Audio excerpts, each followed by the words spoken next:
It's time for another Out and About with Jamie Grout podcast, and this will wrap up 2024 as we head into 2025. I'm excited about it. I hope it's a happy, safe, and prosperous new year for you, and it's been a good one for me. I want to thank everybody who has taken the time to support my podcast, to take a listen and check it out, and have had good comments about it, and supported the sponsors that have helped to pay for this podcast too. It's going to be a big 2025 for me.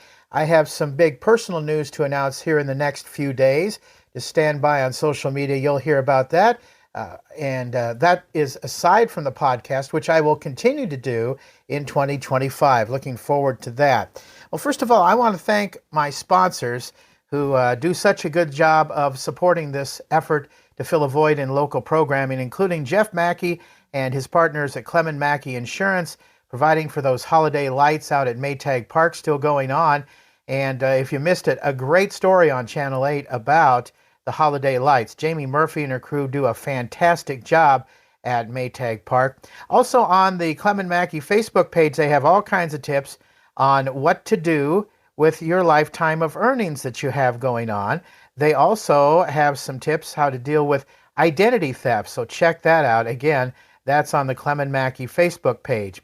My buddy Ryan from Ryan's Tire and Auto, I just had my vehicle winterized out there. They do a great job, and they want to thank you for being great customers in 2024 and hope you'll continue with them in 2025. As this year comes to a close, they're filled with gratitude for all the support that they have had. But I've got to say, also on a personal level, Ryan has been fantastic about supporting the community. And we're very grateful for all he has done for the community, and I know he's grateful for all of his customers too. Other sponsors include Tony Pesca, who is with IO Realty. She's a great realtor. She found the right house for myself and Little Red, and she'll find the right house for you too. Give Tony a call today if you're looking to buy or sell at 641-417-8484. 641-417-8484. Tony just celebrated a birthday, and I hope it was a happy one for Tony. She is a great community leader.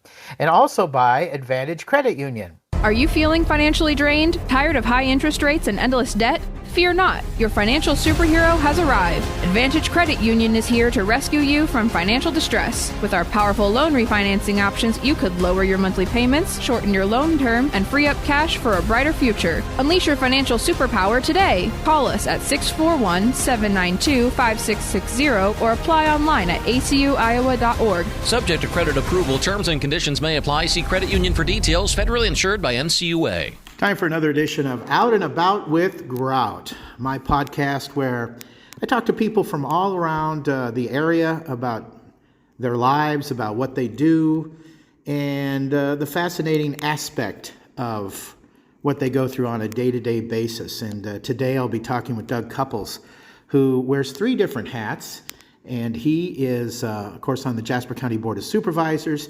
He sells cars for Lauterbach and also is a minister. So thank you so much for joining me. If you have any comments on these podcasts, please let me know, or suggestions on people I could talk to later on. I would appreciate that. So thank you for listening in. I appreciate all the people who have said that they'd support me in this venture, and it seems to be going pretty well at this point. So Doug, thanks for taking the time to talk to me. What made you want to get into the car business anyway, to sell cars for Dean and Jason? Yeah, well, actually, what got me into the car business was I was looking for a job back in 2001, and I was friends with Aaron Axtell, and Aaron said to me, "Hey, Doug, you need to come sell cars for me." And I'm like, "Aaron, I don't know nothing about cars." He said, "Doug, you know how to deal with people." And so I went and gave it a shot. My first week was pretty bad. In fact, one of my best friends came up, pulled into the lot at 1 week, and I leaned into the car, and it was a drizzly day, and he said, "Well, how's it going?" I said, "Well, I haven't sold nothing." And then another car pulled up, and I was ready to quit. And then another car pulled up, and it was an old Ford Granada. It was shaking and smoking, and the lady got out and looked at a car, and I said, well, I better go help her. And I sold her a car, and I thought, oh, I can do this. And so then I worked for about 5-6 years in the car business that time, and then I went into ministry, because after you sell cars, you should go into ministry. Sounds like a good transition, Doug. Yeah. But the truth is, I went to school to be a youth pastor, but and then we own a screen printing business. My wife and I do. I got out of it. She took it over, and it's been a great thing for her. And I went back to that for a little bit. I did some other things for a while, and then I came back to the car business in 2012 with Dean and Jason Lauterbach, and I work for them now, and it's been a great adventure with them. It's been, wow. I took a little year and a half there to go out and see if there was something else I wanted to do, and I was selling solar siding and roofs, and that was okay. It wasn't what I loved, and I love selling cars, so I went back to selling cars. And so you guys maybe have seen Doug's deals, and I know that's my son says, Dad, you're just goofy on that. But Jamie, I really enjoy getting out there and being able to be creative and being able to let people know what's going on with me. And so, yeah, so that's kind of it. And what, I sold 23 cars in July. And so it's been a good month for me, but most of the time I sell 15 to 20 cars. So that's pretty normal. So other than the creative aspect of it and whatnot, and I'm sure it feels good when you sell a car, what do you like about doing this anyway? Well, people ask me all the time about cars or what car I would own. And first thing I tell them is I'm not a car guy. I'm a people guy. Okay. I like people.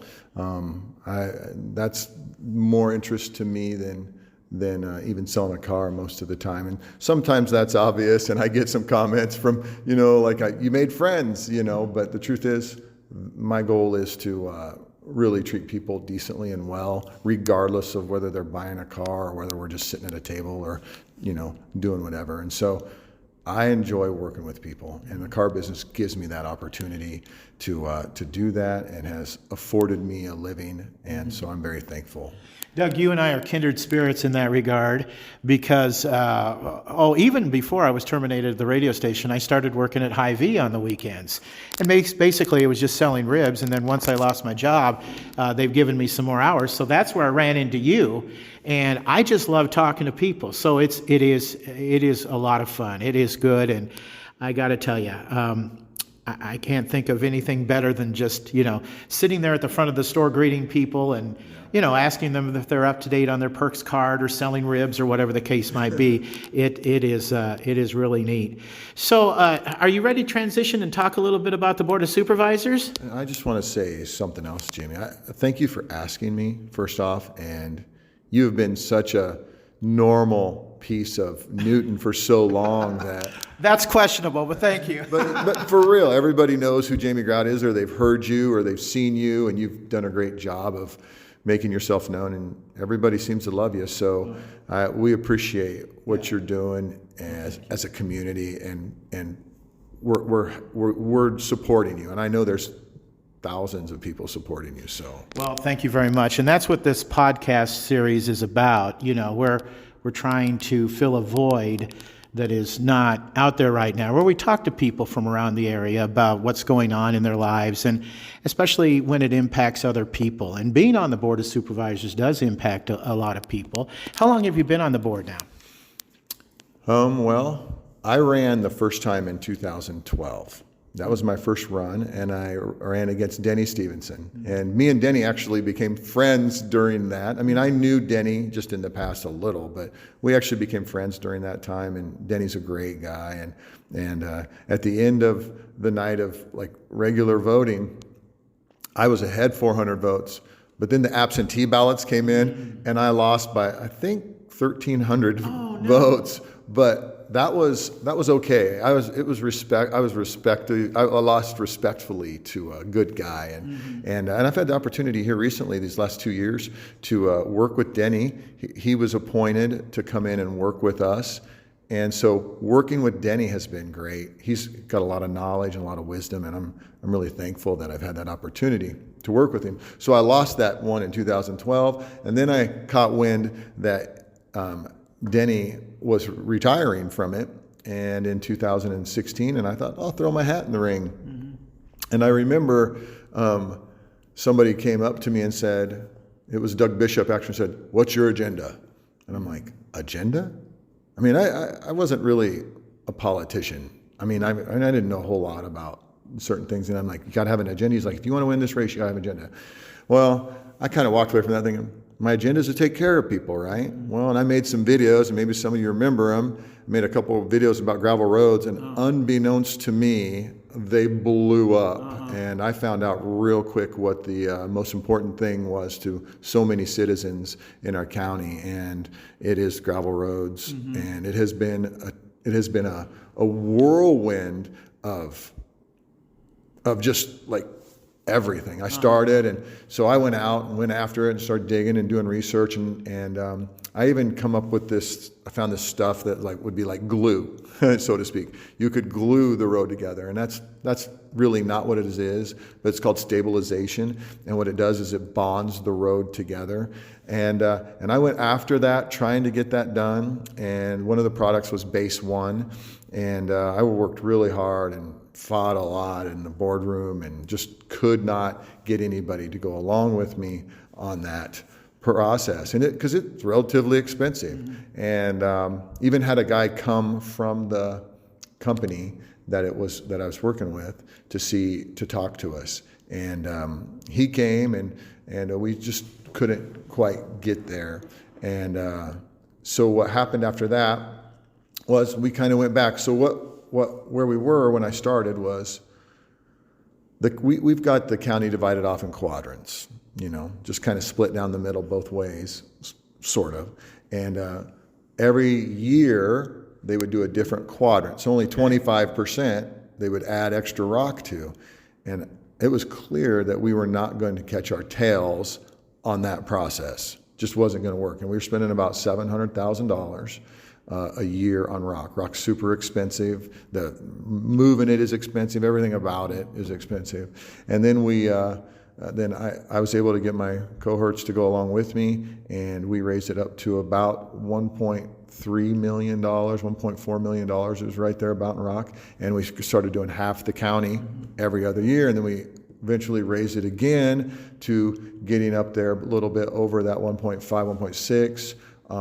And then Brandon came along, and we've been able together to get this done with, now we put $2 million worth of rock out every year. Wow. And our roads are better. And I know some people will say, no, they're not, but they are better, considerably. And recently, this last year, we've started doing stabilization with the stuff that I had looked into. So I just had to be patient and wait for it. And those roads are working out really good. And Jamie, the way we do it is we take millings, which is ground up asphalt, some cement, and rock, and the Base One, and we mix all that together. And Manats does that for us, and we have been testing different recipes, so to speak, and we have really come down to get a really great hard surfaced gravel road. And we're trying to do 4 to 7 miles a year of this stabilization, and it's really averaging out around 5. It looks like it's what's going to do, but it does a fantastic job. The first ones we did got some washboards in them, which gravel roads get washboards in them. That's part of it. But washboards come from speeding off and braking. I see. And that's how washboards are caused. Obviously, the more traffic, the more that's going to happen. People drive crazy fast a lot of times on gravel roads, which if you drive in fast on a gravel road where we've just put fresh gravel down and we put a decent amount, you shouldn't be doing that because you shouldn't be doing that anyway, but it's dangerous. It's like marbles. And we hired a new engineer a few years back, and he's smart. He's intelligent, and we're happy he's with us. He's done a lot of great stuff for the county, and we're moving along, trying to figure out how to fund these projects. And so, but yeah, that was quickly my agenda, was gravel roads, and and obviously we're big supporters of law enforcement. We think those are the two most important pieces of this whole county. Not saying that anybody else is not important. It's just law enforcement and road transportation roads is super important for us to have a functioning county. We have, and I mean this straight up, my department heads are amazing. I have great department heads, and just, I think about there's Becky in the health department, super smart, super organized, so glad she's here. She was great during COVID. Oh, yeah, she worked her tail off during COVID. She was working 12 hours a day. I mean, every day of the week. She was great, and her staff has been great.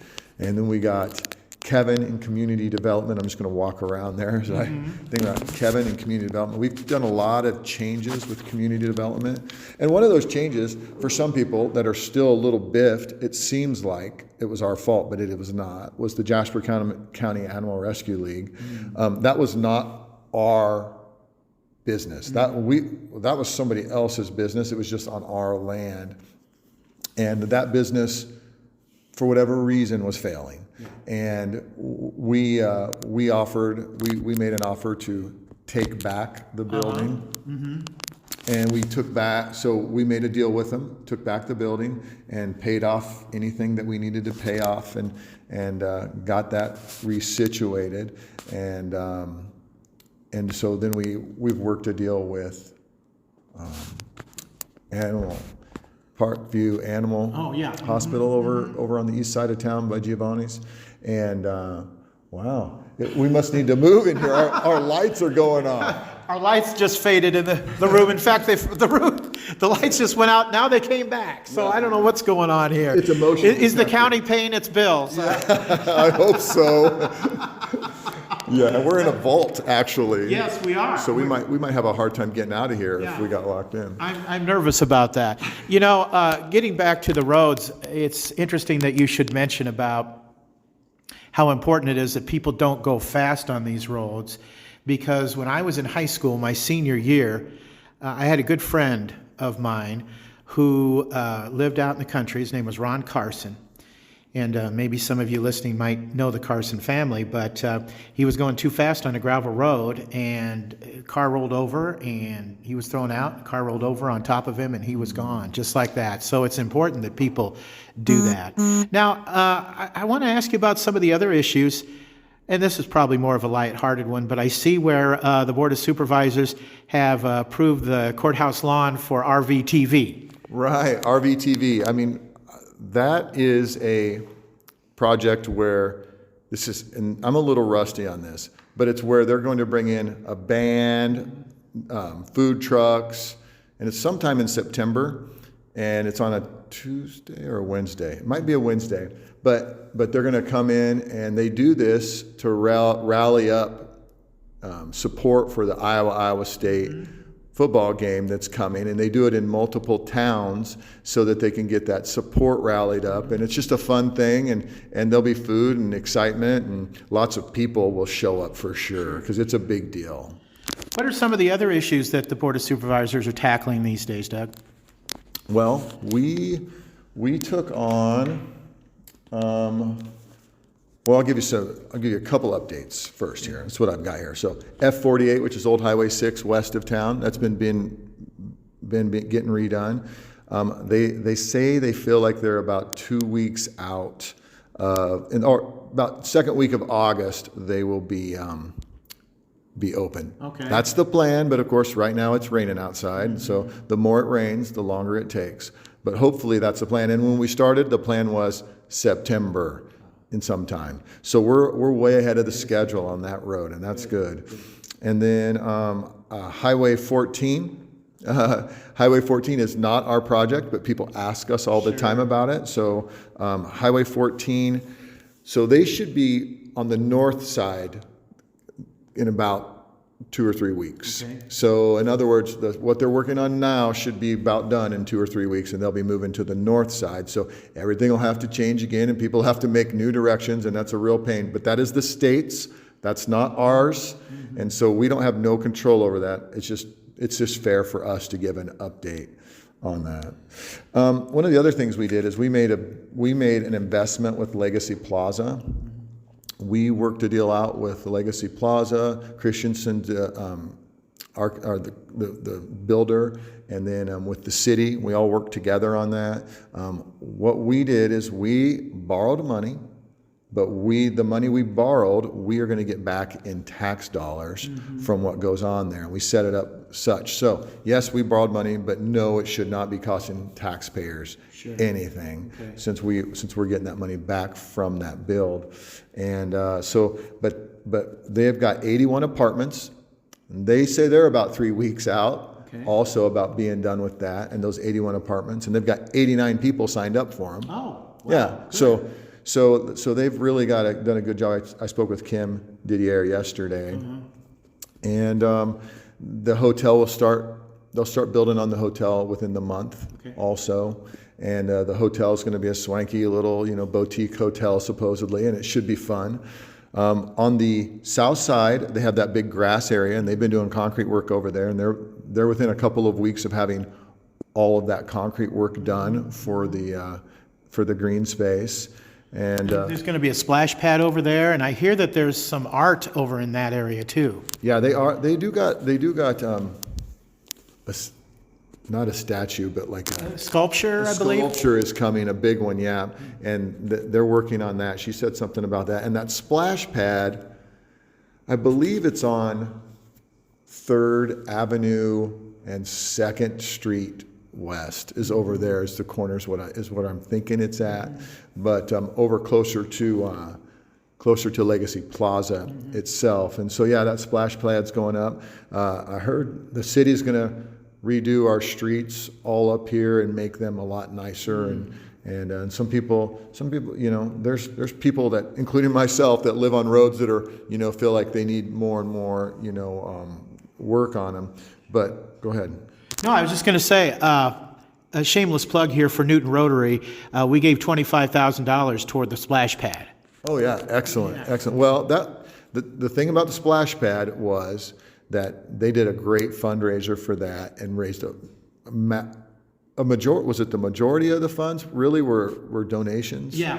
I believe so. Yes. Yeah. And so that's great. So that's good. Yeah. And so they're going to be doing streetscaping up here, and they're going to change the way our downtown roads and stuff look. And because the truth is, when people come here, people want to know what the streets are like, including their own, but they also want to be able to be proud of their downtown and be proud of it. And we've had a lot of things happen over the years up here, and I'm pretty proud of the way that so many little shops are opened up and things are rolling. And I think once we get Legacy Plaza set up and we get a couple additional restaurants and venues or whatever over there, then what we'll have is really a really cool place for people to come and visit and be a part of our community. And so super excited about that as well. Okay. The other hat you wear is that of a minister. And had you always wanted to become a minister? Pretty much. I mean, like, I didn't go to church when I was a little kid. I went once to more than once probably, my mom says, but I went with the neighbor up to the little church that was up the street from me in Grinnell. And I remember one thing about it. I was in a concert where the little kids are singing, and I was probably 4 or 5 years old, and I was there, and the pastor was going around with the microphone to all his kids, and he'd say, "What's your name, honey?" And they'd say Sally, and they'd say Bobby, and they got to me, and I went, "Doug." He goes, "Son, you're going to have to speak up." And I grabbed the microphone and said, "Doug," and everybody laughed, and so that was my first real sermon, But but everybody laughed, and I've always remembered that, and then just through my life, the Lord just put me in different positions and places where He just was working on me. And when I was 14, I was riding my moped with my best friend, and he said, hey, or his mom said, Kevin, you got to go to church tonight. Kevin Kuhn was my best friend back then. And Kevin's like, Mom, I don't want to go to church. We wanted to ride our mopeds, right? But I said, Kevin, are there girls there? And so lo and behold, we ended up at church, and it's Because of the girls. Because of the girls. That was a draw back then for a young man, but still, but went there, and I just, the Lord just continued to work on me and grow in me. I went to a big event in Marshalltown. Went to a big event in Marshalltown and accepted Christ as my Savior. And then later in life, later down the road, when I was 18, I went to a big event and just really dedicated my life to the Lord, like to live for Him. Mm-hmm. And now, granted, there's plenty of people listening to this thing that know me and have been around me and know that I'm not perfect and whatnot for sure, because I definitely am not. But you used to work with the guys say, well, there was only one perfect person and they nailed him to a tree. That's right. Yeah. But the truth is, for people that know the Lord, the goal is trying to be moving that way, to be more like Him all the time. So I went to St. Paul Bible College, which is now Crown College in Minnesota, and it's a great school. But I didn't finish college there. I ended up finishing through the denomination of the Christian Missionary Alliance, because that's where I was with. And when I got licensed, I had a lady come up to me and say, Doug, I've been praying for you for all these years since you were a little kid. And I said, well, I've only been coming here since I was 14. What do you mean little? And she goes, back in Grinnell when you grabbed that microphone. Oh, she remembered that.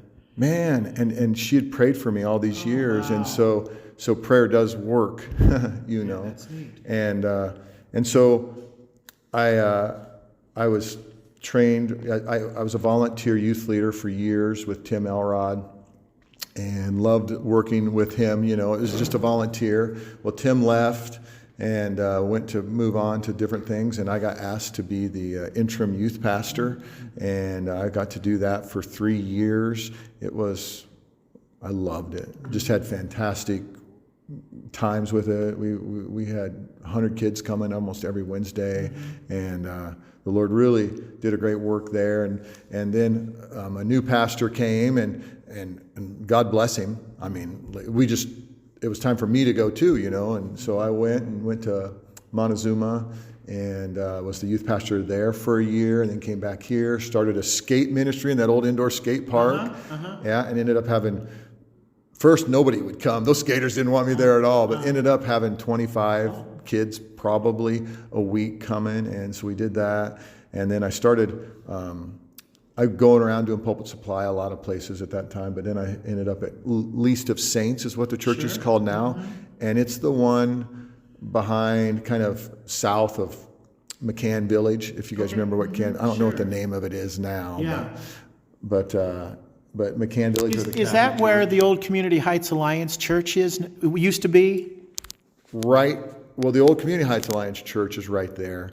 And then on back to the south and a little to the west. Okay. There's a little white church on that diagonal right before you leave town on the Regional Road. That is the church that I'm affiliated with now. And Scott Green, myself, and Cheryl Palmer, we all minister there. And when I say minister, I want to distinguish something. There's a difference between being a pastor and a minister than being a preacher. And the truth is, for me at this point in my life, I'm preaching because I'm so busy elsewhere. But we have 3 of us there at a little church, and it's grown to over 40. And it's just been a great church. And Scott Green has been fantastic to work with, and Cheryl has. And so I'm so thankful that we've got that little church.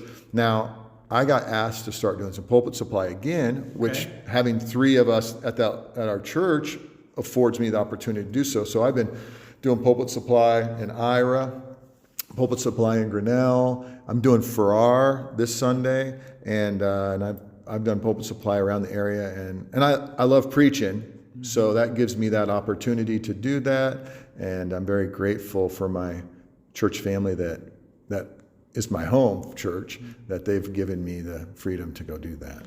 Okay, now this is the time I told you before the conversation that we're having that we're supposed to talk back and forth, and I hate to be the only one to ask the questions. So, do you have any questions for me? I do. So where are you from originally? I am from Newton originally. I was born and raised here, and I graduated from the Newton High class of 1977. Always knew I wanted to be in radio. Yeah. I just was very blessed in that regard. And that, in fact, on my Facebook page, you can see me playing radio in my bedroom when I was 7 years old. I had my own record player and a microphone that I begged my mom to have. And I had these old school antique radios that had buttons on them, and that was my control board. So I was just very lucky that I always knew what I wanted to do, but my parents were very supportive of that. And I love Newton. But Doug, I've been, as they say on the WKRP theme song, town to town and up and down the dial. I started out in Knoxville, actually, when I was in high school, and then went to a radio station in Pella, and now the studios are in Des Moines. It's Laser 103.3, but it was in Pella, outside of Pella, and then the station was pretty run down. It was not a good radio station, and I wasn't learning anything, so I went to broadcasting college. Then, are you ready for this? To Beatrice, Nebraska, then back to Pella under new ownership. Then I went to Osceola for 4 whole months, and then from there I became a board op and producer at WHO. I went, while I was working in Pella, I was very ambitious then, and while I was working there, I had my own DJ dance business. I worked weekends at KJJY in Des Moines as Scott Phillips, and then also at Magic 93, KMGK, which is now KIOA-FM. So I did a lot of things when I was younger and just absolutely loved radio. So I went from Osceola to WHO, and then from there to KLYF and Q102. Where else did I go after Q102? I was working there as Jamie Phillips. And then John Carl was looking for a morning guy at KCOB back in the 80s. So John called me and he said, you can keep your job if you're Jamie Phillips at Q102, but you're Jamie Grout in Newton. So in the 80s, I worked at KCOB for a couple of years when it was on First Avenue, where Posh Spa is.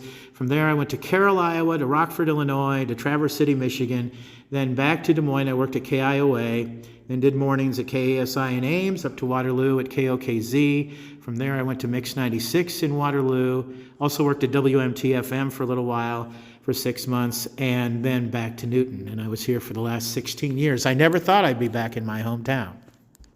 Wow. I know, what a resume, huh? I can't keep a job. Maybe if there's any listeners, they could see if they could repeat that. Yeah, there'll be a test over this later on. Yeah. Any other questions for me? I do have another question for you. What in your life, and this you don't have to answer this question, but what in your life has been a hard thing that's happened to you that has made you grow? You know, I'm not trying to brag here, but I'm just bringing this up because I had to give a speech when I was inducted into the Iowa Rock and Roll Hall of Fame in the DJ category last Labor Day weekend. And I held up my trophy and I said, not bad for a guy who's been fired 7 times. I guess we can make that 8 now. But my life lesson is, if you get knocked down, pick yourself up, dust yourself off, and just keep going. And that's what I'm doing with this podcast. I don't know where I'm going to end up, but I do believe that the Lord has plans for all of us. And I know that there's a plan for me out there. Absolutely. And I don't know what it is, but I've had a lot of people encourage me to do this podcast. So for the time being, that's what I'm doing right now. But I've learned just never to give up. And the lights are starting to fade in this room again. Again, it's weird. It really is. Do you have ghosts in this building? No ghosts. It's just a timer that goes down when there's no movement, so it's not seeing our movement. But well, that's a truly great example of what it means to keep going. Because generally, including me in my life, I've quit things sometimes where I was probably close to really making it. Mm-hmm. And if I would have kept going, I would have probably been a whole different path. But I also believe the Lord directs my path. But But yeah, Jamie, you've gone through a lot in that regards, and to make the Rock and Roll Hall of Fame, that's pretty awesome, bro. Yeah. Congratulations. Thank you very much. I appreciate it. Well, thank you for your time. I'm told that the best podcasts are the short podcasts, and we're over 30 minutes now. So I really want to thank you for setting aside some time out of your busy schedule to talk with me about this, Doug, and good luck to you. Yeah, thank you, Jamie. God bless you, man. Same to you, my man. And coming up later on in the week, we'll be talking with Bill Peters, who is the former high school principal. He's transitioning over to becoming the provost for DMAC, and I'm looking forward to chatting with him about his experiences as principal and what he wants to do at DMAC. So that should be a good topic and a good person to have as a co-host here on Out and About with Grout. Make sure you leave me some comments and suggestions on who you want to hear from next. I'd love to hear from you. This podcast also sponsored by Newton Clinic. If you need some help and care today, get a hold of Newton Clinic. Wishing you a happy and safe 2025. Newton Clinic's walk-in clinic is here for you. Whether it's a minor illness or an urgent concern, they're ready to help. Walk-in available Monday through Friday, 7 a.m. till 6:45 a.m. and 4:45 p.m. to 6 p.m. and Saturdays 9 a.m. to noon. No appointment is necessary, just expert care when you need it at Newton Clinic. Also sponsored by Pizza Ranch at I-80 and Highway 14 in Newton. Remember, they have that Saturday and Sunday brunch starting at 9 a.m. Lynette Baker, Halo Branded Solutions, Westside Java Coffee Bar, and KOA. That's Newton, Des Moines East, KOA, and Alta House. Introducing RV Sales Made Easy at the Newton KOA and Timberline in Waukee. We're here to take the stress out of selling your RV. Listing an RV online can be time-consuming. Our experts step in to handle the details so you can relax while we do the hard work. We act as your trusted partner from start to finish. That means everything from assessing your RV's value and creating standout marketing to negotiating with buyers and finalizing the sale. Call today, Newton KOA or Timberline Campground in Waukee to schedule your appointment to sell your RV. 563-340-6374. We make it easy for you. Until next time, Out is out. See ya.